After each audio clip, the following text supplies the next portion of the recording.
So give us a brief introduction of where it all started. Well, it all started back in 1990 where 3 university friends, Alan Osran, Arvin Epstein and myself, began a business supporting financial software. And about 6 months after we started, we realized rather invent something. So we started writing our own financial software, employing programmers, and really creating, manufacturing the software and still supporting it. But we owned our own technology, our own IP at that point, so it put us in a much stronger position to go ahead. Who was it that came up with the big idea? I would say the big idea was probably my partner, Arvin Epstein, and he had the big idea to start the business. I'm a chartered accountant, but I also majured in computers at university, so I brought You've good got that skills. In terms of technical. Absolutely. Okay. Great. And what would you say, why are you so successful today? What can you attribute your success of today? Look, I think obviously we were all quite ambitious in moving the business forward. We had passion because I love software. Arvin loves business, Alan loves selling. And I think the fact that we came out with a very good product early in the 1990s, and software was so new at that time, specifically financial software. Yeah. IBM PC was only launched in the middle 80s, so businesses were computerizing for the first time. Right. And we were just in the right place at the right time with a decent product. I don't want to say it was the best product in the world, but it was a decent product. And we just kept on, building on momentum and keeping things ticking over. And how has the software evolved over the years, Steven? It's evolved over the years. I would say we've taken a lead from Microsoft in all honesty. There was DOS and then Windows came out in the early 90s and then the web's become very popular. So it's quite easy to evolve it in our business because you've got user demand. I mean, we have over 200,000 businesses using our software today in South Africa. We're part of the Sage Group and they have millions around the world. But the users are requesting stuff all the time and then Microsoft's changing the operating system. So you just keep on keeping up to date. You have to be on top of it all the time. You must be on top of it, and I want to say that the internet has made that easier to use because I remember in the early 90s we had to send programmers overseas, we had to attend Comdex shows, all that kind of stuff, where today the news feeds are coming. You can log it. So I would say that our technology today is certainly as good as anywhere else in the rest of the world. Well, that was my next question. How do you think South Africa, and particularly Africa, is faring compared to the rest of the world in terms of software? In terms of software, I think definitely as good. And I think that the barriers to entry in terms of learning the stuff is low. So if you're some geek programmer in a garage, you need your PC, you're exposed to the rest of the world about what's going on, and you can very easily develop something very cool. If you're starting a nuclear reactor kind of mission, then it's massive government funding and all that kind of stuff. And I think that's why we're so competitive in terms of software. It's actually easy to get started. To do it well, you need brains. All around the world, we've got brains. And the brains in this country is as good as anywhere else. Sure.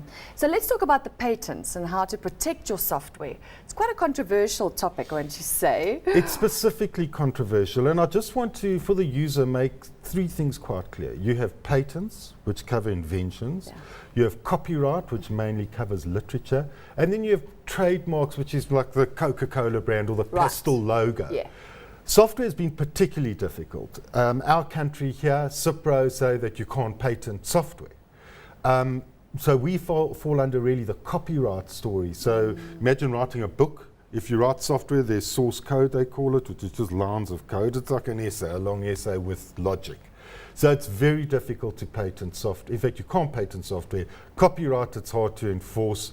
Look and feel, though, can fall under the trademark side of things. So if you've got a beautiful look and feel and screen and the way stuff's laid out, you can trademark that. But, try and do as much as you can, but don't expect to be protected completely, and it's going to cost you big money if you want to start going up against the big players. So my suggestion, write the stuff, get involved with the right people, market it well, and just get out there and gain user traction as fast as possible. Right. In terms of patents, we've actually, at the end of the show, we'll be talking to one of our IP gurus to give some tips and advice, because it's quite a challenging area. It's an extremely challenging and complex environment, and there's been debates ever since I was involved, since 1990. So I'm very happy you got an expert, because I'm just the layman and I would probably confuse people. So I think you're doing the right thing by getting an expert on the show. Any advice, Steven, for anyone that's looking to develop software and just starting out? What should I do with this big idea? Okay.